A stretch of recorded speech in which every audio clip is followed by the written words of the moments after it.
ہیں قدیم زمانے میں ایک بڑے شہر میں ایک نہایت امیر اور با اثر رئیس رہتا تھا۔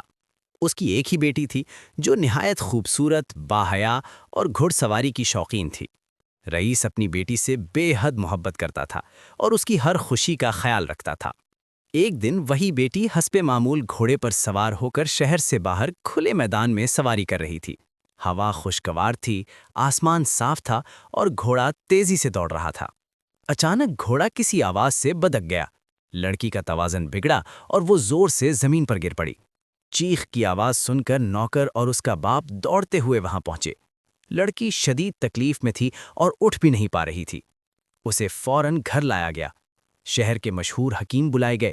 معائنے کے بعد سب نے ایک ہی بات کہی: کولہے کی ہڈی اپنی جگہ سے سرک گئی ہے، اسے درست کرنا ہوگا۔ لیکن مسئلہ یہ تھا کہ رئیس کی بیٹی نہایت پردہ دار اور باحیا تھی۔ وہ کسی غیر مرد حکیم کو اپنے جسم کو ہاتھ لگانے کی اجازت دینے پر تیار نہ تھی۔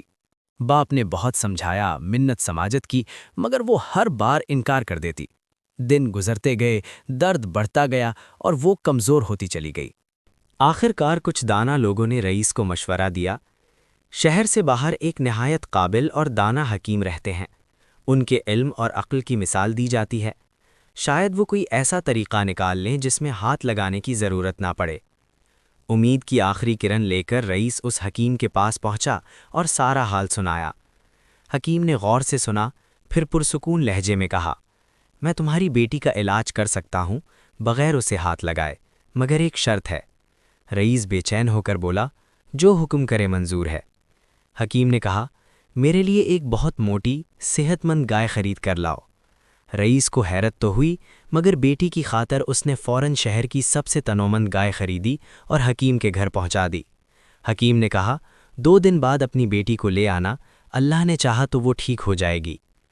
رئیس کے جانے کے بعد حکیم نے اپنے شاگردوں کو حکم دیا کہ گائے کو 2 دن تک نہ چارہ دیا جائے نہ پانی۔ شاگرد پریشان ہوئے، مگر استاد کے حکم کے آگے سر جھکا دیا۔ 2 دن میں گائے کمزور اور بہت بھوکی پیاسی ہو گئی۔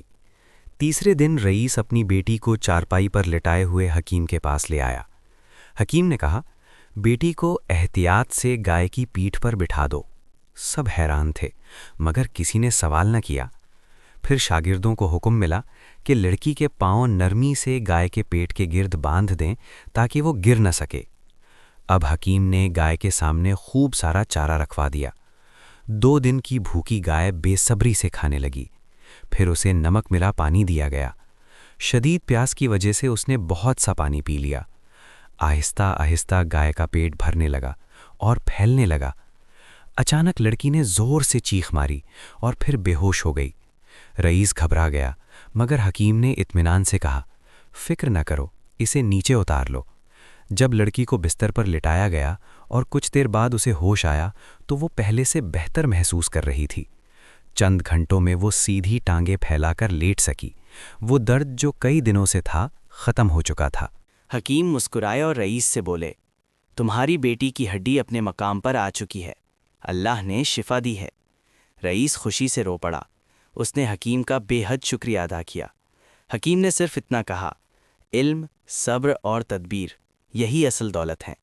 کہتے ہیں وہ عظیم حکیم اور کوئی نہیں بلکہ بو علی سینا تھے، جن کا نام بعد میں دنیا بھر میں علم و حکمت کی علامت بن گیا۔